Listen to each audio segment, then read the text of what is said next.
Today on the Stay at Home Chef, I'm showing you how to make Instant Pot Mexican Beef Barbacoa.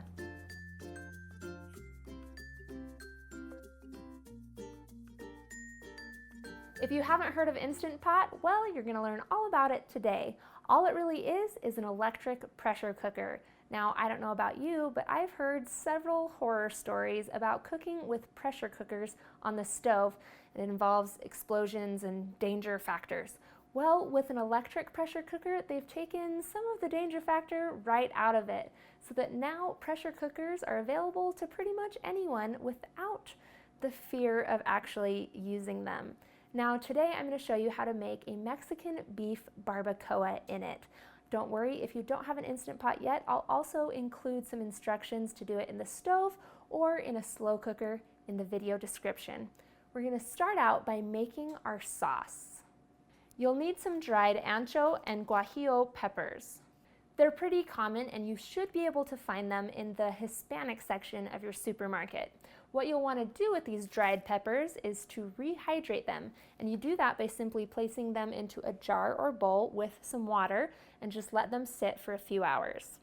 After they've softened up, you can see this is a lot more soft, what you want to do is remove the stem and the seeds from the inside of the pod. These peppers are actually really easy to work with and the seeds are really easy to get out. Once you have 2 ancho peppers and 2 guajillo peppers, simply put them into a blender or into a food processor. We're also going to add in a chipotle pepper, and those are canned in adobo sauce, and you just need 1 pepper from the can.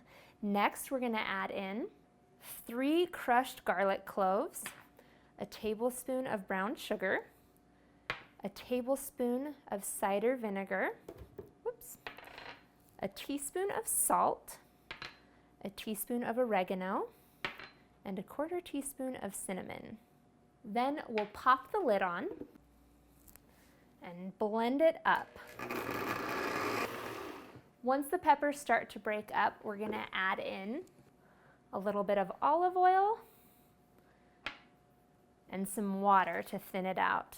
And then put the lid back on and blend until it's smooth. Once your sauce is done, set it aside and we're going to work on our meat. I have a 3-pound beef chuck roast here, and I'm going to season it with salt and pepper. Now, historically, barbacoa has been made using lamb, goat, and if you're going to use beef, you'd use parts of the head of the cow, like beef cheeks. But today, I'm going to stick with the chuck roast. Next, it's time to bust out our Instant Pot. I'm going to start by putting it on the sauté setting. This will allow us to sear our beef directly in the Instant Pot. That's definitely something a slow cooker can't do. You'll want to add in a tablespoon or 2 of olive oil. Let that heat up for a second, and then add in your roast and sear it on the bottom. You can hear it searing and sizzling in there, so give it a few minutes and then flip it over and sear the other side. Once your beef is seared, pour in the sauce that you made in the blender. Then we're going to put the lid on. We're going to cancel that sauté setting, and instead we're going to transfer it to the meat and stew setting. Now, if you wanted to cook this in the slow cooker or in the oven, you'd simply sear the beef on the stove top. Now, with your Instant Pot, there's one thing that you need to know. It builds up a lot of pressure and steam, and you do have a pressure release valve. It's right here at the back, and at the beginning it's very loose. That's exactly how it's supposed to be. Now, one side is labeled venting and the other is sealing. And you want to make sure it's just sitting on that sealing route. This will tighten up as it cooks, which you'll see here in just a second. This will take 70 minutes to cook your beef until it's easily shredded with a fork.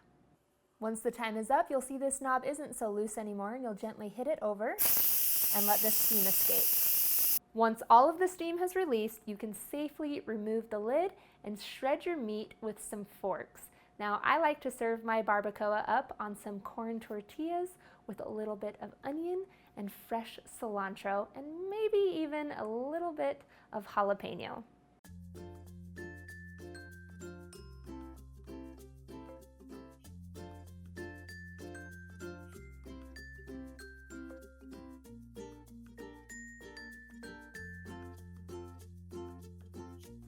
Thanks for watching. You can find the full written recipe as well as instructions for the slow cooker or the oven in the video description. Be sure to check out the rest of my channel where you can find hundreds of restaurant quality recipes you can easily make at home. See you later.